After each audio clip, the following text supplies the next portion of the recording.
Hello, this is Mel Thompson, and this is a podcast in a series of podcasts about political risk. Today I'll be discussing the obvious big news story of the day, the Brexit.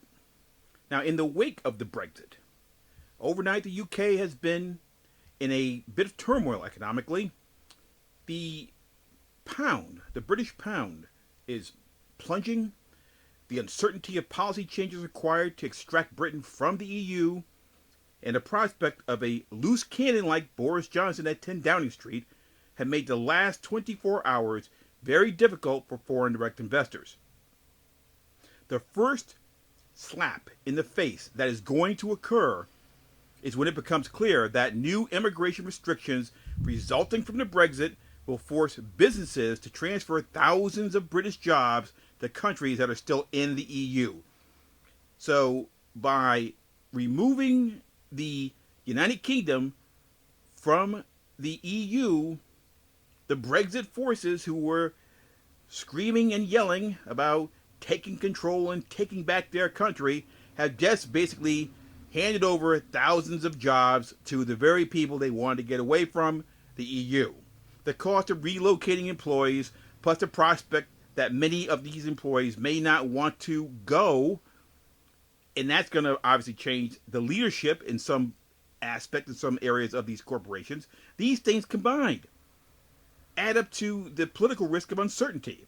Now, foreign direct investors should not have to deal with this, but they will deal with it if it's in the Congo or someplace where there is an irrigation project or someplace where there is a need to try to create a sustainable situation for people who are in need of food security. These are real pressing issues that need to be addressed with foreign direct investment, where you know you're going to run into all types of roadblocks and problems, but you keep forging ahead because it is the right thing to do, and in the end you will be rewarded with returning your investment.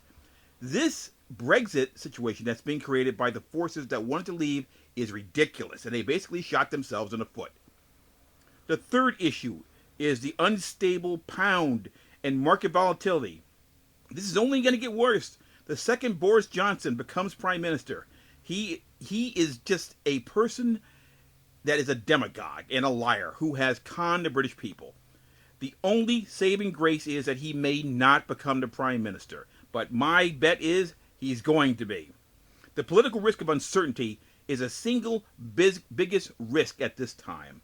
As we move forward between now and September, when it should be clear who the next prime minister will be, there will be no reasonable way to forecast the policies of the next government. We have no idea what's going to happen, and that is really a problem that puts you in a bind if you're trying to figure out whether or not to expand, whether or not to keep investing, whether or not to pull back. A lack of integration and rising trade costs between the UK and the rest of the globe is going to settle in like a fog over the next 2 years, and it is at that point, within 2 years, that the wheels are going to come off totally.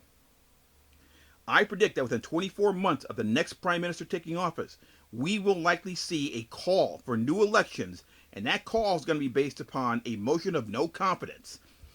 If the prime minister is Boris Johnson, it could happen sooner.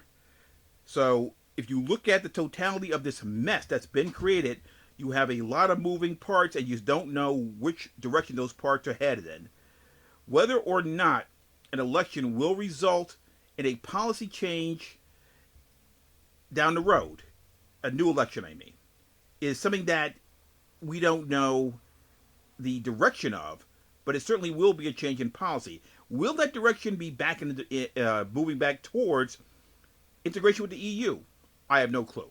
I have no idea what's going to happen. I do know there's going to be policy changes, since we don't know who the next prime minister is going to be for sure, what their posture is going to be towards the EU, how they're going to conduct themselves. Like I said previously, there's no way to forecast this, and the uncertainty only gets worse. However, the process of fixing the mess on the horizon is not going to be pleasant. That is one thing that is certain.